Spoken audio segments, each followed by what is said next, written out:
And the last one, there are many, hundreds of examples. But you to be clear, Cuba cannot buy a single equipment or something in the international market that includes at least 10% of each component from the US. Not a single pencil, for example. We tried a few years ago to buy some, some aircraft to strengthen the Cuban company. We cannot buy from US, of course. We moved to Europe. We tried to buy in Europe as well, and we cannot. Because the European aircraft are also more than 10% of its components are producing from US companies. It is a reality we are facing every day in Cuba. Well, I won't lie to, I don't want to explain more in detail because it will take hours here explaining you what is the amount of the sanctions that they applied against our country. They are also promoting a very strong international campaign presenting Cuba as a threat for the US national security and also for the stability of the Latin American countries, of the other countries all over the world. Maybe, in this point, I can say that maybe they are a little right, because it's true.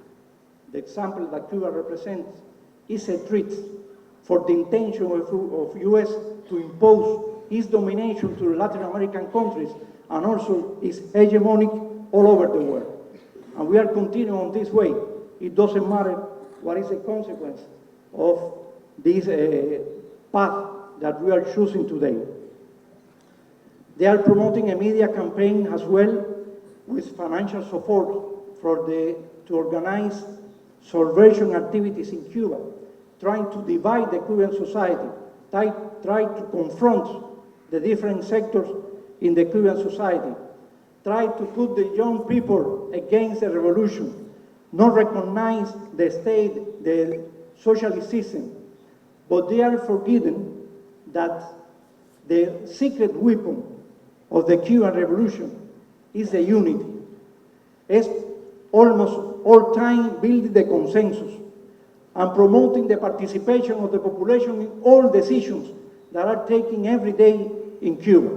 It is what we do by the guidance of the Communist Party of Cuba and the different mass organizations and social organizations of our society, the youth organization, the student organizations, the trade unions, the women organizations, the farmer organizations, all working together, including in the community.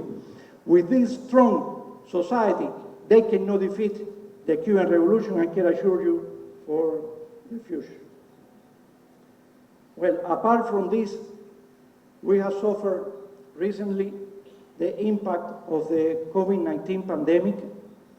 It was a huge impact to our economy. The tourist sector is the main sector in our economy, and we were almost to reach 5 million visitors in 1918, and during pandemic dropped to 0. Last year, this amount were 2.2, but we are working very hard in order to recover the tourist sector in Cuba and to give the possibility that it gives to provide more quality of life to our people in our country. Of course, we are not sitting, as I explained, we are not sitting crossing hands, looking to the north, to US, expecting that they will change the policy to Cuba. We are working very hard in order to solve our problems. It will take more time, of course, because it's not a normal situation. We will continue fighting. We will continue looking opportunity for the economic development. We are working very hard with Kerala state as well. 2 years ago, the chief minister of Kerala visited Cuba During his visit, we reached important agreements in specific sectors, such as biotechnology sector, healthcare system, in agriculture as well, in sports, in cooperation in general. And part of the main objective of this visit today, of my delegation to Kerala, is also to assure the continuity of the accomplishment of this agreement that we reached during that visit. In front of the complex scenario that we are facing, I would like to recognize the crucial importance of the international solidarity.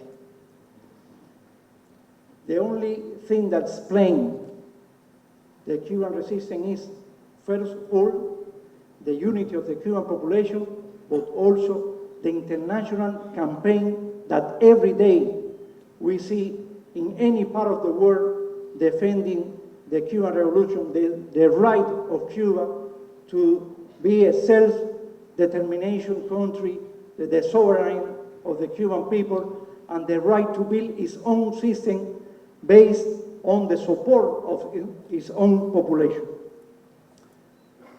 Finally, my dear friends, I would like also to explain to you that the imperialists cannot understand the value of the principles and the revolutionary ideas, cannot understand the value of the strength of the unity.